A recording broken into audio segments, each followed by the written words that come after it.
All right, well, joining me now to talk markets as the S&P 500 is set to extend its record high at the open is Michelle Schneider. She's a chief strategist at Market Gauge, joining from Santa Fe, New Mexico this morning. Michelle, it's great to see you, and how does the market look to you? Well, obviously, we're all thrilled about seeing new all-time highs, considering what we went through, as you would mention at the top.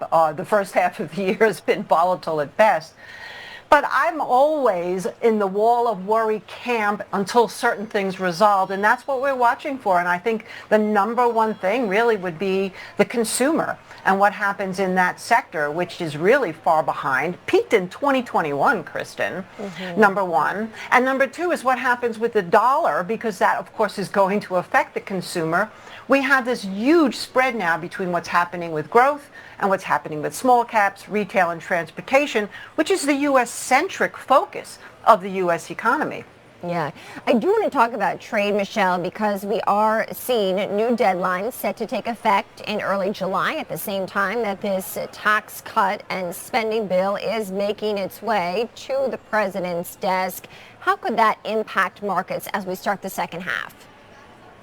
Well, there's a couple of ways it can go. In the most optimistic way, similar to what we saw in 2021 when the consumer was really coming back and spending because of stim money, is that we now have some kind of a tax cut that will really basically incentivize people to spend more money. We need that. So that could be a positive impact. Of course, the negative impact is that it's not really enough to really stimulate more spending in the consumer, and instead weakens the dollar further, and then may give somewhat of a tailwind to inflation, which right now looks more disinflationary, but we're on that sort of edge between disinflation and stagflation, and we don't really know yet which way it's going to go, regardless of what's happening in SPY and in NASDAQ. So I do want to talk oil, Michelle. I know that you've referenced some of the certain sectors that you're watching here, but oil did see a volatile stretch, certainly as this conflict between Israel and Iran escalated. What does that mean for that commodity? Well, it's so interesting because we have a lot of bad news that has come out, obviously, after now. When I say bad news for oil, good news for peace with the Middle East. But essentially, we were already getting somewhat bullish in oil before the conflict at $62 a barrel. That was a good clearance after OPEC Plus had raised their production. And now supposedly going again with the same number of barrels. I think it's 411 million barrels or something like that. But the point is this. Even after we saw that spike up to around 82 during the war, and we've come back down, we're still stabilizing here in oil at around $65 to $66 a barrel.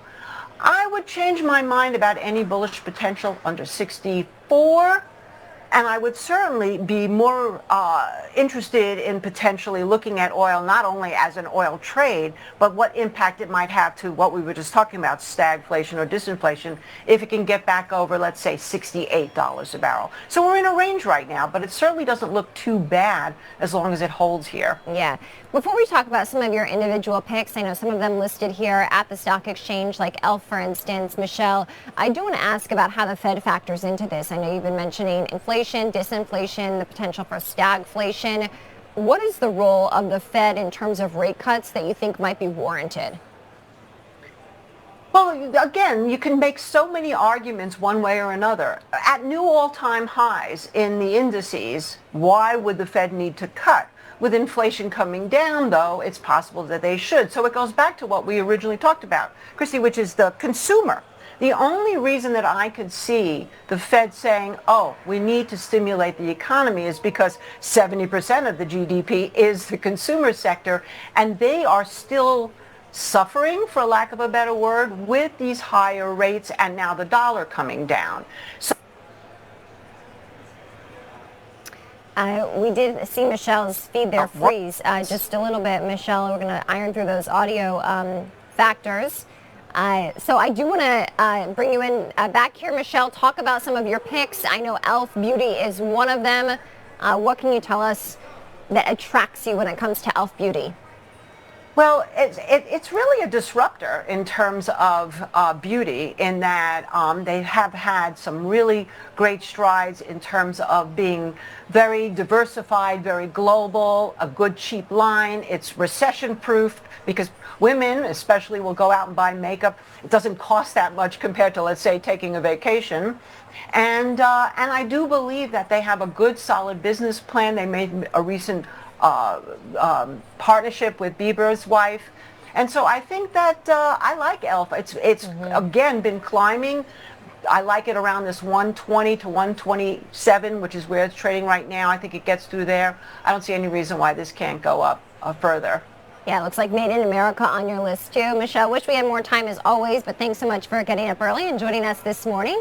Michelle Schneider, she's a chief strategist at Market Gauge. Thank you so much.